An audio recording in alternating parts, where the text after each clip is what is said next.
आते हैं, तो क्या इन महापुरुष जनों का जन्म भी कर्म बंधन वश होता है? देखो, आचार्यों का और भगवान का अवतार प्रकृति को अधीन करके होता है। शेष सबका जन्म प्रकृति के अधीन होता है। केवल आचार्य और भगवान प्रकृति को अधीन करके अवतरित होते हैं, कोई कर्म बंधन उनका नहीं। लेकिन और भी बड़े बड़े महापुरुष जो हैं, ये सब प्रकृति के अधीन प्रकट होते हैं और परमात्मा की आराधना के द्वारा ये प्रकृति से ऊंचे उठ जाते हैं, गुणातीत हो जाते हैं, देहातीत हो जाते हैं, कालातीत हो जाते हैं। पर इनका कर्म बंधन रहता है, उसी के अनुसार उनके शरीर को भारी से भारी कष्ट देखा गया। किसी के गले में कैंसर, जैसे रामकृष्ण परमहंस जी के गले में कैंसर था, बड़े बड़े संतों के शरीरों में देखा गया। उसका कारण है कि अनंत जन्मों का काम खत्म होने वाला है, अब वो जन्म मरण से मुक्त होने वाले हैं। इसलिए सब कर्मों को, संचित कर्मों को भगवान ने भस्म कर दिया। नए कर्म जो हैं वो निष्फल हो गए, प्रारब्ध को भोगवा दिया और वो भगवत प्राप्त हो गए। केवल आचार्य और भगवान इस कर्म बंधन से रहित, बकाया सब कर्म बंधन से युक्त ही जन्म लेते हैं। महाराज जी, पहले से निश्चित होता है कि इस जन्म में इस महापुरुष का मतलब ये उस कोटि में आ जाएंगे? कई जन्मों से भजन होता है, कोई पहली बार थोड़ी भजन में प्रवेश होता। कई जन्मों से भजन होते होते फिर वो चढ़ाई पे चढ़ पाता है। कोई कोई ऐसा होता है गुरु कृपा से एक ही जन्म में काम बना लेता है, किसी के कई जन्म लगते हैं। तो ये तो नहीं है कि अगले जन्म में ये महापुरुष हो जाएगा।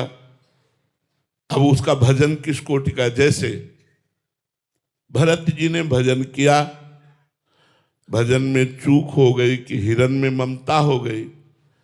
संग बिना संत संग के, रसिक संग के शरणागति हो ही नहीं सकती। अगर प्रेमी जनों का संग न हो तो भगवत मार्ग की चाह ही उत्पन्न नहीं होती। भोगियों के संग से भोग की चाह होती है और योगियों के संग से योग की चाह होती है। तो संत संग अपवर्ग कर कामी भोकर पंथ।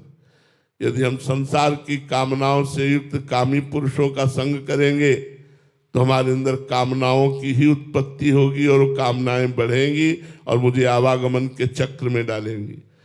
और यदि हम संतों का संग करेंगे तो उस संग के प्रभाव से हमारा मन प्रभु की प्रियाजू के चरण शरण की तरफ भागेगा और मन के दोष नष्ट होकर हमारा आवागमन बंद हो जाएगा। हम परम धाम में निरंतर प्रभु के समीप वास करेंगे।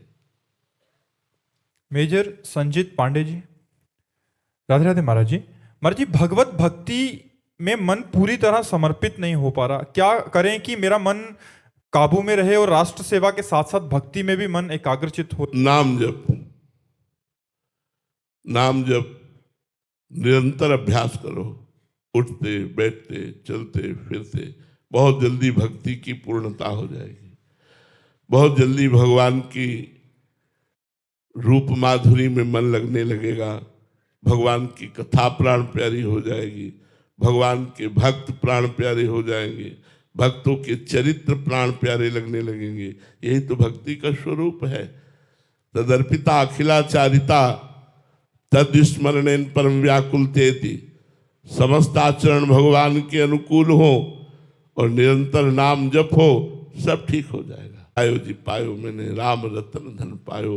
भगवान का नाम रूपी रतन जब मिल गया तो मुझ गरीब को परमानंद की प्राप्ति हो गई, अचाह स्थिति हो गई।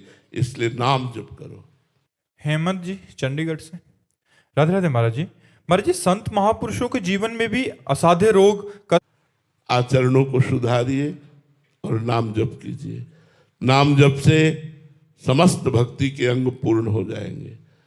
समस्त भक्ति के अंगों में प्रीति हो जाएगी। नाम जप पूर्ण है। नाम जप करने से बहुत आनंद की प्राप्ति होगी। पहले पाप नष्ट होते इसलिए हृदय जलता है, मन नहीं लगता। लेकिन यदि नाम जप करते करते पाप नष्ट हो जाए फिर हृदय नाच उठता है। पायो जी पायो मैंने राम रतन धन पायो। वस्तु अमोलक दी मेरे सदगुरु निज दिन बढ़त सवायो।